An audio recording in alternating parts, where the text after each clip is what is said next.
Assalamualaikum warahmatullahi wabarakatuh. Hai, selamat datang di YouTube channel Trida Meriatina Pitupulu. Sebelum saksikan, ayo klik tombol subscribe, like, comment, and share. Thank you.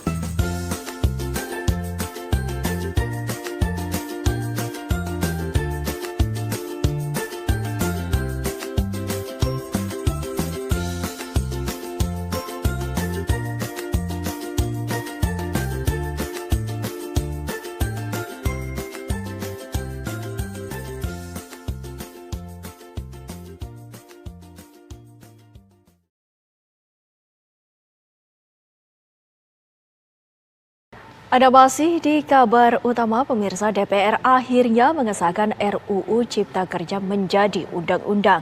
Dalam pengesahan ini, 2 fraksi menolak, 1 fraksi menerima dengan catatan, dan 6 fraksi menerima secara bulat.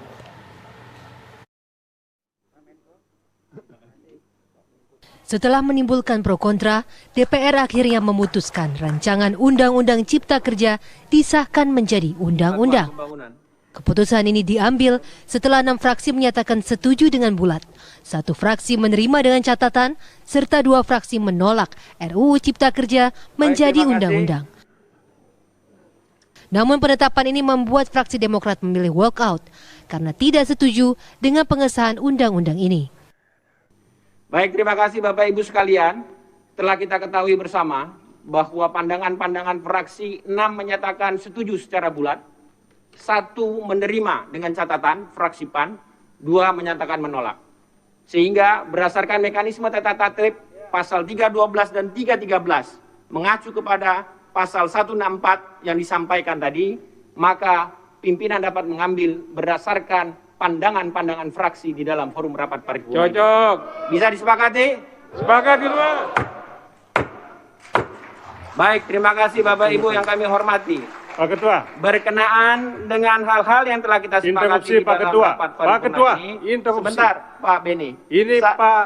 Saya tadi sudah berikan kepada fraksi Demokrat Bukan, 4. ini sebelum dilanjutkan Pak Ketua. Nanti Pak Beni, setelah Tolong pandangan, Pak Ketua, sebelum dilanjutkan kami dikasih kesempatan. saya sudah berikan kesempatan Pak Beni. Tolong Pak Ketua. Nanti Pak Beni, saya sudah beri kesempatan. Sudah, Ketua tadi sudah ambil keputusan. Ya. Setelah itu nanti pemerintah. Kami ingin menyampaikan. Makanya nanti setelah pandangan dari pemerintah, Tunggu saya berikan Pak, tunggu Pak kepada Ketua. Beni. Sebelum pemerintah dikasih Tidak, kesempatan. saya mengatur Tidak, kami posisi. dulu. Tidak, Kami dulu. lanjut. Kami persilakan Kami kepada dulu. pemerintah. Tolong Pak Ketua, Pak Beni, baca pasal ini. Woi, baca ini. saya baca. Pak Baca Beni ini. pakai yang lama itu. Pak Ketua, ada ini tatip ini. Pak Beni, saya minta Anda nanti bisa dikeluarkan dari ruang paripurna. Ketua. Kalau Anda tidak mengikuti aturan Ketua mekanisme. juga. Dengar dong. Dengarkan ini. Saya minta interupsi Anda nanti setelah. Saya interupsi. Tidak, saya ngatur di dalam rapat ini. Tolong saya diinterupsi. Baik, Bapak Ibu sekalian. Tolong, Pak Ketua. Pak Ketua. Interupsi akan kita terima setelah pandangan dari pemerintah. Pak Ketua, sebelum pemerintah yang sangat saya banggakan dan hormati, tolong kami dikasih kesempatan. Saya sudah 1 menit. Tidak, 1 Pak menit. Beni. Saya ngatur dalam kesempatan 1 ini. menit. Tidak. 1 Kami menit. persilakan kepada pemerintah untuk menyampaikan pandangan. Nanti setelah pemerintah baru. Kalau demikian maka kami fraksi Demokrat menyatakan walk out dan tidak bertanggung jawab.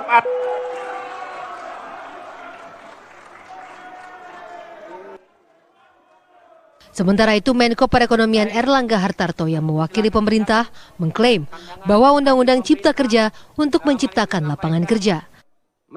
Dengan banyaknya aturan dan regulasi atau hiperregulasi, kita memerlukan penyederhanaan, sinkronisasi, dan pemangkasan regulasi. Dan untuk itulah diperlukan Undang-Undang Cipta Kerja yang mengubah atau merevisi beberapa undang-undang yang menghambat pencapaian tujuan dan penciptaan lapangan kerja. Undang-undang tersebut sekaligus sebagai instrumen dan penyederhanaan serta peningkatan efektivitas birokrasi. Alhamdulillah, dalam sidang yang terhormat sore hari ini undang-undang tersebut diketok oleh anggota dewan dan pimpinan yang terhormat. Dalam Undang-Undang Cipta Kerja, ada sejumlah poin yang dianggap menimbulkan pro kontra, di antaranya pengurangan nilai pesangon, berkurangnya hak cuti karyawan, kontrak kerja tanpa batas waktu, dan jaminan pensiun serta kesehatan terancam hilang. Dari Jakarta, tim TV One mengabarkan. Pak Masinton. Sementara itu di sisi lain, Dewan Perwakilan Rakyat secara resmi menyerahkan draft final Omnibus Law Undang-Undang Cipta Kerja kepada Presiden Joko Widodo selaku Kepala Pemerintahan pada tanggal 14 Oktober 2020 atau hari ini. Pimpinan DPR juga menyatakan Undang-Undang Cipta Kerja yang telah disahkan tebalnya mencapai 812 halaman. Hal ini disampaikan oleh Wakil Ketua DPR Aziz Syamsuddin di Gedung DPR Jakarta. Hari Rabu ini, draft final Undang-Undang Cipta Kerja akan diserahkan ke Presiden sesuai aturan tenggat yang berlaku di Undang-Undang. Ada 5 versi draft Omnibus Law Undang-Undang Cipta Kerja, yaitu jumlah halaman draft Undang-Undang Cipta Kerja menjadi 812 halaman.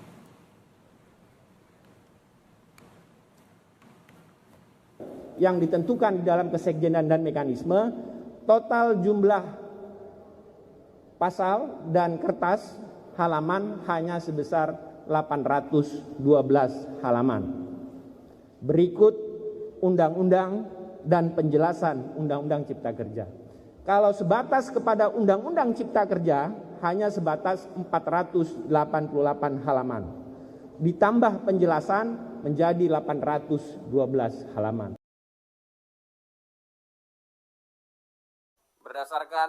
Uji materi Undang-Undang Cipta Kerja menunggu 30 hari sejak 5 Oktober 2020. Itu masa paling lama bagi undang-undang yang disahkan DPR untuk mendapatkan nomor di lembar negara bila tidak ditandatangani Presiden.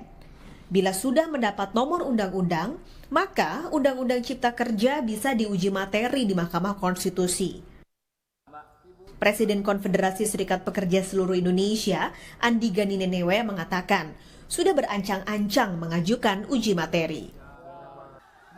Sebab Andi, seperti buruh yang dipimpinnya, menolak Undang-Undang Cipta Kerja. Bahkan Andi, yang kini Presiden Komisaris PT Pembangunan Perumahan, Badan Usaha Milik Negara, siap dipecat bila dianggap melawan pemerintah. Saya menolak, saya tetap menolak, walaupun banyak orang bingung dari awal kenapa saya dekat dengan Presiden, tapi kalau saya menolak, karena saya mengambil jalan perjuangan ini. Apapun resikonya. Saya sudah sampaikan Mas Timothy, saya sekarang menjabat Presiden Komisaris BUMN. Ketika banyak orang minta, saya bilang saya siap dipecat kalau untuk kepentingan rakyat.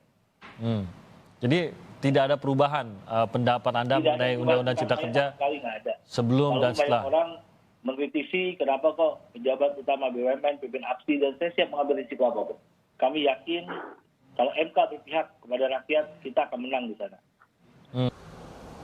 Lalu bagaimana peluang menang di Mahkamah Konstitusi? Pakar Hukum Tata Negara dari Universitas Gadjah Mada, Zainal Arifin Mokhtar memberi hitung-hitungan. Dari komposisi 9 hakim konstitusi yang ada, penggugat kalah jumlah. Karena 3 hakim pilihan DPR, 3 lagi pilihan Presiden. Satu, Mahkamah Konstitusi terdiri dari 3 hakim dari Presiden dan 3 hakim dari DPR. Artinya kalau bicara soal komposisi, ya kemungkinan 6-3-nya itu menjadi kuat gitu. Apalagi memang DPR dan pemerintah yang sangat pengen undang-undang ini. Ditambah Mahkamah Konstitusi sudah dibuatkan undang-undang baru oleh DPR. Isinya menambah usia masa jabatan hakim konstitusi. Undang-undang MK dikeluarkan sebelum Undang-Undang Cipta Kerja disahkan. Semacam pil penenang buat Mahkamah Konstitusi untuk melakukan penjinakan terhadap Mahkamah Konstitusi. Karena isinya nyaris tidak ada, kecuali hanya bicara soal perpanjangan masa hakim konstitusi, dan hampir seluruh hakim konstitusi diuntungkan. Ya, karena dengan demikian mereka langsung diperpanjang usianya sampai batas waktu yang cukup lama. Apalagi undang-undang ini memang buah keinginan kuat Jokowi. Sejak dilantik pada Oktober 2020 di hadapan anggota DPR, Jokowi sudah mengucapkan keinginannya di periode kedua sesegera mungkin punya Omnibus Law. Yang pertama, Undang-Undang Cipta Lapangan Kerja. Yang kedua, Undang-Undang Pemberdayaan UMKM. Masing-masing undang-undang tersebut akan menjadi Omnibus Law, yaitu satu undang-undang yang sekaligus merevisi beberapa undang-undang, bahkan puluhan undang-undang. Puluhan undang-undang yang menghambat penciptaan lapangan kerja, langsung direvisi sekaligus. Lalu, apakah Presiden Joko Widodo akan menandatangani undang-undang? Setelah melihat begitu masif penolakan terhadap undang-undang yang dikebut penyelesaiannya dalam 6 bulan saja, bila konsisten, Jokowi akan menandatangani dan kemungkinan kecil mengeluarkan peraturan pemerintah pengganti Undang-Undang Cipta Kerja. Sebagian besar isi undang-undang ini dan itikat undang-undang ini itu didorong oleh pemerintah. Ya. Dan yang kedua adalah Jokowi sendiri berkali-kali menyampaikan bahwa undang-undang ini harus jadi sebelum Lebaran lah, sebelum tanggal Oktober lah gitu. Jadi dilihat dari itikat itu kelihatannya agak mustahil nih. Presiden tidak tanda tangan atau presiden mau mengeluarkan perpu. Meski kecil kemungkinan menang, Andi Gani mengatakan buruh tetap akan mengajukan uji materi ke Mahkamah Konstitusi. Tim Liputan Kompas TV.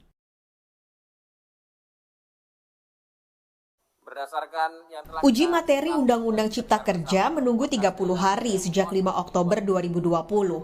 Itu masa paling lama bagi undang-undang yang disahkan DPR untuk mendapatkan nomor di lembar negara bila tidak ditandatangani presiden.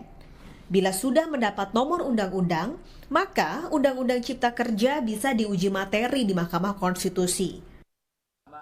Presiden Konfederasi Serikat Pekerja Seluruh Indonesia, Andi Gani Nenewe mengatakan, sudah berancang-ancang mengajukan uji materi.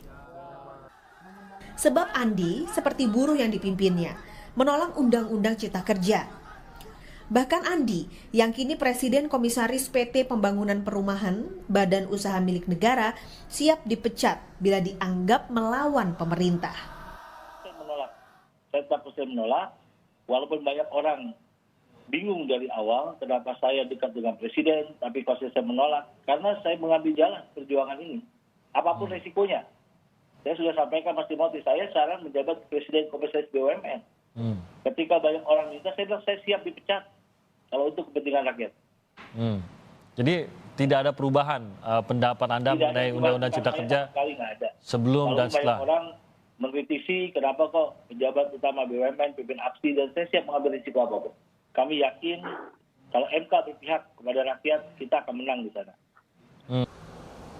Lalu bagaimana peluang menang di Mahkamah Konstitusi? Pakar Hukum Tata Negara dari Universitas Gadjah Mada, Zainal Arifin Mokhtar memberi hitung-hitungan. Dari komposisi 9 hakim konstitusi yang ada, penggugat kalah jumlah. Karena 3 hakim pilihan DPR, 3 lagi pilihan Presiden. Satu, Mahkamah Konstitusi terdiri dari 3 hakim dari Presiden dan 3 hakim dari DPR. Artinya kalau bicara soal komposisi, ya kemungkinan 6-3-nya itu menjadi kuat gitu. Apalagi memang DPR dan pemerintah yang sangat pengen undang-undang ini. Ditambah Mahkamah Konstitusi sudah dibuatkan undang-undang baru oleh DPR. Isinya menambah usia masa jabatan hakim konstitusi. Undang-undang MK dikeluarkan sebelum Undang-Undang Cipta Kerja disahkan. Semacam pil penenang buat Mahkamah Konstitusi untuk melakukan penjinakan terhadap Mahkamah Konstitusi. Karena isinya nyaris tidak ada, kecuali hanya bicara soal perpanjangan masa hakim konstitusi, dan hampir seluruh hakim konstitusi diuntungkan. Ya, karena dengan demikian mereka langsung diperpanjang usianya sampai batas waktu yang cukup lama. Apalagi undang-undang ini memang buah keinginan kuat Jokowi. Sejak dilantik pada Oktober 2020 di hadapan anggota DPR, Jokowi sudah mengucapkan keinginannya di periode kedua sesegera mungkin punya Omnibus Law. Yang pertama, Undang-Undang Cipta Lapangan Kerja. Yang kedua, Undang-Undang Pemberdayaan UMKM. Masing-masing undang-undang tersebut akan menjadi Omnibus Law, yaitu satu undang-undang yang sekaligus merevisi beberapa undang-undang, bahkan puluhan undang-undang. Puluhan undang-undang yang menghambat penciptaan lapangan kerja, langsung direvisi sekaligus. Lalu, apakah Presiden Joko Widodo akan menandatangani undang-undang? Setelah melihat begitu masif penolakan terhadap undang-undang yang dikebut penyelesaiannya dalam 6 bulan saja, bila konsisten, Jokowi akan menandatangani dan kemungkinan kecil mengeluarkan peraturan pemerintah pengganti Undang-Undang Cipta Kerja. Sebagian besar isi undang-undang ini dan itikat undang-undang ini itu didorong oleh pemerintah. Ya. Dan yang kedua adalah Jokowi sendiri berkali-kali menyampaikan bahwa undang-undang ini harus jadi sebelum Lebaran lah, sebelum tanggal Oktober lah gitu. Jadi dilihat dari itikat itu kelihatannya agak mustahil nih. Presiden tidak tanda tangan atau Presiden mau mengeluarkan Perpu. Meski kecil kemungkinan menang, Andi Gani mengatakan buruh tetap akan mengajukan uji materi ke Mahkamah Konstitusi. Tim Liputan Kompas TV.